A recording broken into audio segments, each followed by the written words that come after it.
আমি সকালে উঠে দেখি মা পিঠা বানাবে, তার জন্য সব কিছু অ্যারেঞ্জমেন্ট করছিল।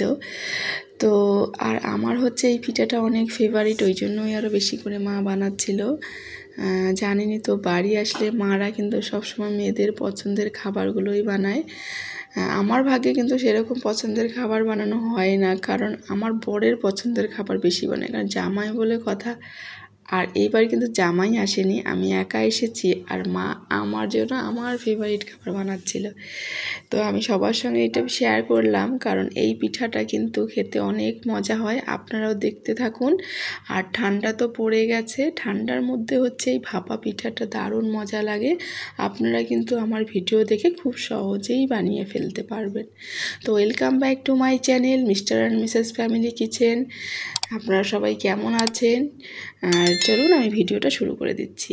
ভিডিও শুরু হয়ে গেছে অলরেডি। এখানে মা চালের আঠা নিয়েছে, মানে চালের গুঁড়ি। সেটাকে মা একটু লবণ দিয়ে দিল, স্বাদ মতো লবণ, আর জল দিয়ে সুন্দর করে এটাকে মেখে নেবে।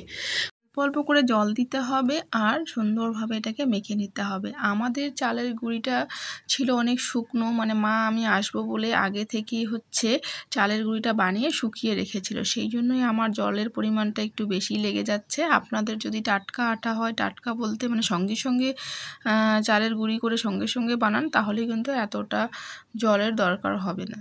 এই দেখুন না কি সুন্দর করে মেখে নিল। এবার এটা আমরা একটা বোল নিয়েছি, ফুটো, মানে এখানে যে কোনো একটা ফুটো থাকা নিতে হবে, যে কোনো চালনি হোক বা সেই বাঁচের চালনিগুলো হয় না, সেটা হলে তো আরও খুবই ভালো হয়। আমাদের কাছে সেটা ছিল না, তো মা এটা বুদ্ধি করে নিল যে এখানেই তো করা যাবে। তো এইভাবে দেখুন না কি সুন্দর করে টেলে নিচ্ছে ঝরঝর করে, মানে ওই উপরে যে আছে না সেই গুটিগুলো, সেগুলো কিন্তু থাকা যাবে না। এইভাবে সুন্দরভাবে বের করে নিতে হবে। আর আপনারা কিন্তু অবশ্যই আমার চ্যানেলটিকে সাবস্ক্রাইব করে দেবেন, আর পাশে থাকার বেল আইকনটাকে প্রেস করে দেবেন, তাহলে কিন্তু আপনারা আমার ভিডিওগুলো নোটিফিকেশন পেয়ে যাবেন। আর এই পিঠাটা কি আপনারা খেয়েছেন একটু কমেন্টে বলবেন। আমি কিন্তু সত্যি কথা বলতে এই টেকনিকটা নতুন দেখছি, যে প্রেশার কুকারে এইভাবে বানাতে হয়। এই তো মা প্রেশার কুকার বসিয়ে দিয়েছে জল গরম করার জন্য, এখানে জল দিয়ে বসিয়ে দিয়েছে।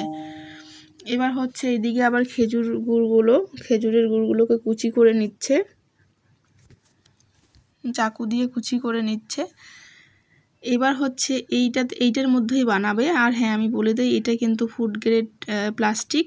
আর সত্যি কথা বলতে এই প্লাস্টিকটাতে আমি যখন পিঠাটা বানাবো, এটা কিন্তু কোনো আঁচে হবে না, ভাপের মধ্যেই হয়ে যাবে। তো এটা নিয়ে কোনো চিন্তার বিষয় না। আমি জানি প্লাস্টিকে খাওয়াটা ঠিক না, কিন্তু এটা কিন্তু ফুড গ্রেড প্লাস্টিক। এই যে আমি এখানে নিয়ে নিলাম চালের গুঁড়িটা, আর এখানে মাঝখানে দিয়ে দেবো সেই খেজুর গুড়। আর এখানে কিন্তু আপনারা নারকেল কুচি করে উপর থেকে দিতে পারেন, তাহলে কিন্তু আরও বেশি স্বাদ হয়। আমরা এখানে দেইনি। তারপরে উপর দিক থেকে আবার সেই চালের গুঁড়িটা দিয়ে দিলাম। আর ওইখানে তো আমার পানিটা ফুটে গেছে, ওখানে ফুটতে হবে, কিন্তু এমনি দেওয়া যাবে না। এই যে ভাপটা হচ্ছে না, এই ভাপের মধ্যেই পিঠাটা হয়ে যাবে, না জাস্ট কয়েক সেকেন্ডের মধ্যেই পিঠাটা হয়ে যায়। এই তো বসালাম না, এই দেখবেন হয়ে যাবে।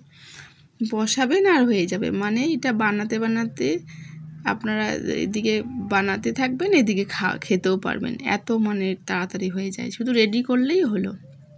আর হ্যাঁ, প্লাস্টিকটাতে ছাঁকনিটাতে আমি তো দেখলেনই আপনারা, যে ওইখানে কিন্তু মা একটু ঘি ব্রাশ করে দিচ্ছিল, কারণ কি হবে, তাহলে কিন্তু চিপকে যাবে না, সুন্দরভাবে বের হবে।